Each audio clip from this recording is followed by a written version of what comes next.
Hey, le Canada l'emporte de justesse face à la Tchéquie. C'est là, dans la salle de presse, tantôt. C'était délirant. Les gens criaient. Je suis rentré, moi, j'arrive j'arrive de chez moi. Je rentre dans la salle de presse. Tout le monde se m'a crié. Je dis, trop donc, qu'est-ce qui se passe, esprit? Ah, c'est Philippe Chinob qui se présente pour le PQ. C'est pour ça que les gens crient. Non, c'est pas super en tout. C'est le match de hockey. Ouais, c'était toute une partie. Puis je fais partie des coupables là, qui ont hurlé tout à l'heure dans la salle de presse ici de l'autre côté. Je m'excuse à mes collègues et à tous ceux qui m'ont entendu parce que ça n'a pas été aussi facile que prévu ces quarts de finale. Des fois, Stéphanie, il parle fort. Oui. Alexandre. Oui. Souvent. Des fois. Beaucoup de décibels. Oui. Mais et là, tantôt, là, il y en avait deux. Ouais, j'ai un ton, puis c'est fort dans la vie, règle générale. C'est parce que c'était les quarts de finale. Hein. On est rendu dans les parties où on n'a pas de lendemain. On ne peut pas perdre là, aux Olympiques. Et le Canada affrontait la Tchéquie. Tchéquie qu'on a battu dans les préliminaires 5-0. En théorie, même si c'est une équipe assez coriace, la Tchéquie, on était censé les battre à plat de couture, ou du moins les battre quand même sans trop de difficultés.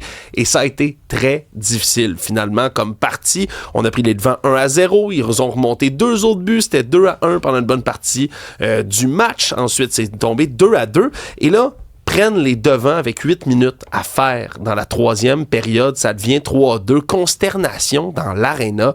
Et là, ça a tout pris. Il reste 3 minutes de jeu. Qui égalise pour le Canada? Nick Suzuki, le capitaine du Canadien, qui fait une déviation d'anthologie pour mettre la rondelle dans le fond du but. Ça tombe 3-3. On s'en va en prolongation. Et finalement, Mitch Marner a déjoué 3 joueurs pour la mettre là où maman cache les biscuits, dans le coin du but, direct avec un revers de fou.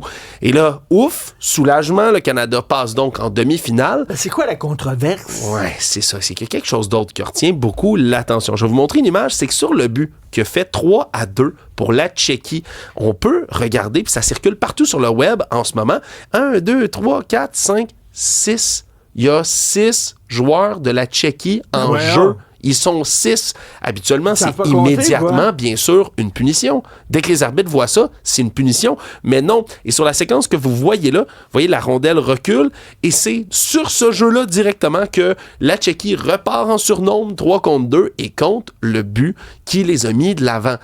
Et ce qu'il faut comprendre, c'est que même sur les images là, qui font le tour du web en ce moment, où il y a la célébration des joueurs de la Tchéquie là, qui vont se donner l'accolade, ils sont 6 dans l'attroupement. C'est un joueur de plus que tu es supposé avoir sur le jeu. Comment ça, personne n'a sifflé? C'est la question qu'on se pose. Parce qu'ils veulent pas discriminer, donc ils ont pris un arbitre aveugle. Ils sont inclusifs aux Jeux Olympiques, tu comprends-tu?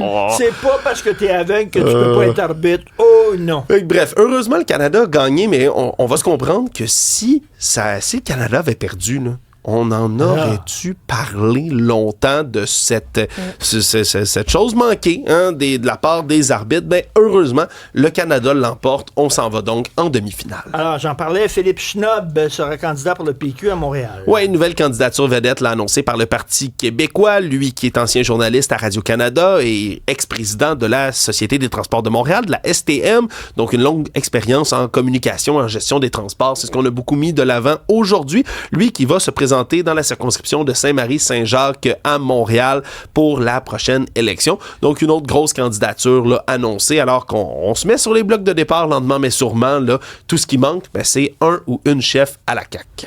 Stéphanie, les coupures dans le milieu culturel font réagir. Oui, on dénonce la réduction du budget consacré aux sorties scolaires parce que le ministère de l'Éducation a l'intention de réduire le budget qui est consacré au programme La culture à l'école.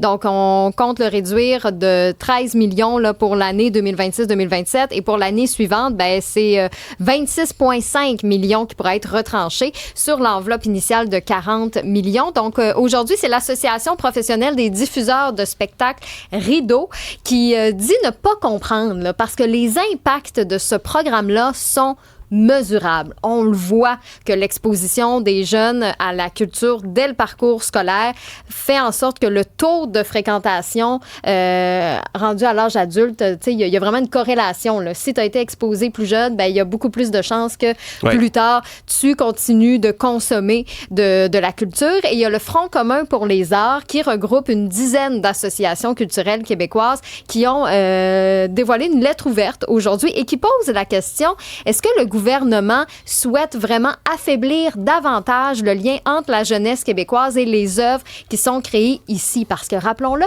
c'est le gouvernement Legault qui a mis en place le programme La culture à l'école, qui garantissait donc 2 sorties scolaires par année aux élèves du primaire et du secondaire. 2 par année. 2 par année, là, je veux dire, c'est à peine. Donc, ils ont lancé une pétition qui regroupe déjà là, plus de 17 000 signatures en date d'aujourd'hui. On va couper combien?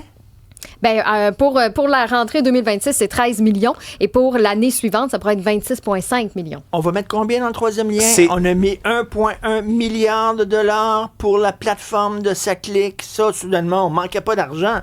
Ah ouais qu'on va payer. Hein? Puis là, il y a des...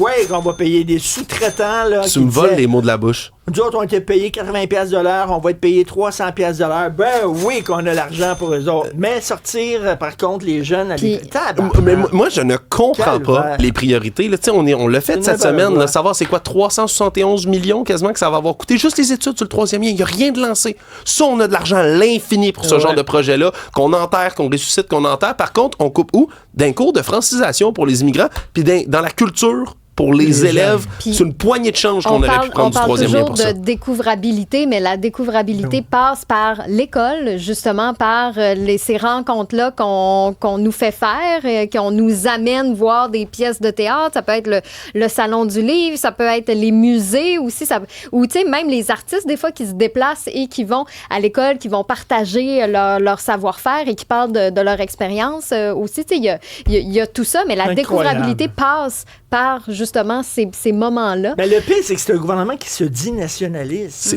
C'est incompréhensible. C'est incompréhensible. Je ne comprends pas ce gouvernement-là.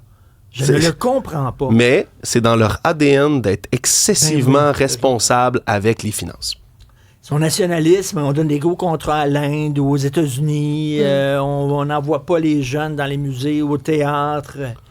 C'est complètement fou. Il y a des jeunes, c'est leur seul accès à la culture, autre que la télévision. Ouais, c'est leur seul accès à la culture d'aller au musée puis d'aller au théâtre 2 fois par année. Je trouve que Mathieu Lacombe, quand même, il semble être un bon porte-parole pour notre culture, mais après ça, son gouvernement fait ce genre de coupure-là. Puis là, tu te dis, c'est ça. Est-ce que c'est Mathieu Lacombe qui doit se battre contre son gouvernement qui va pas dans le même sens que lui, ou finalement, on nous... C'est surtout, c'est ce que ça coûte. C'est des peanuts. Oui. 13 millions, c'est des peanuts pour le gouvernement. Ils ont des centaines de millions pour des projets à qui mieux. Mais ça, non, on n'a pas 13 millions. C'est le scandale des scandales!